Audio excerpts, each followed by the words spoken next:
Olá, meu nome é Sérgio Linares Filho e esse é o 2 Minutos de Perícia. Ainda que no ordenamento jurídico brasileiro não exista hierarquia entre as provas, alguns juristas atribuem um valor diferenciado à prova pericial. Afirmam que ela se situa entre as demais provas e a sentença. Alguns, inclusive, a consideram uma quase-sentença. Mas por que a prova pericial é vista dessa forma?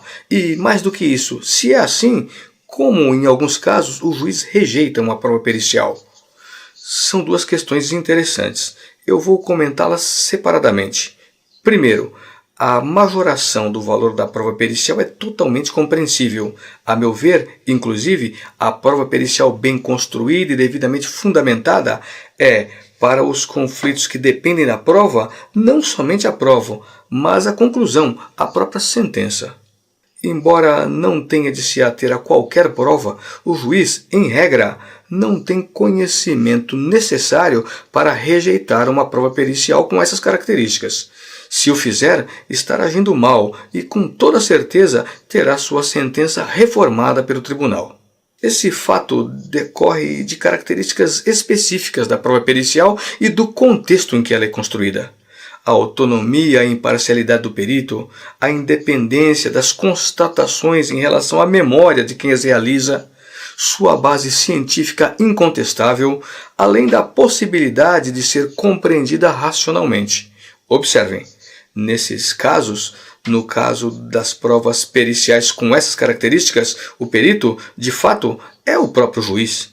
Mas, já indo para a segunda pergunta, como o juiz pode rejeitar uma prova com essas características? Bem, ele de fato pode. Para isso, baseia-se no princípio do livre convencimento fundamentado. Então, desde que fundamente, o juiz não precisa se basear em nenhuma prova e pode rejeitar a prova pericial, inclusive. Mas, volto a dizer, se a prova tem as características que eu mencionei no princípio, ele não deveria rejeitá-la, jamais, porque, ainda que sua sentença possa ser reformada no segundo grau, o fato da demora, da prolongação desnecessária de um impasse, certamente produz prejuízos para os envolvidos no processo. E o caso ainda é mais grave quando envolve pessoas mais humildes, menos favorecidas economicamente, que não podem contar com bons advogados e, por isso, muitas vezes, perdem o prazo para interposição de recurso e, com isso, ainda mais, perdem definitivamente um direito que lhes pertencia. A meu ver, devido à falha de um juiz. Imagine, por exemplo, quando isso acontece na esfera criminal. Ora, é muito grave, afinal, uma pessoa é condenada e pode ir presa, quando na realidade não é culpada. Inconcebível. E esses foram os 2 minutos de perícia de hoje.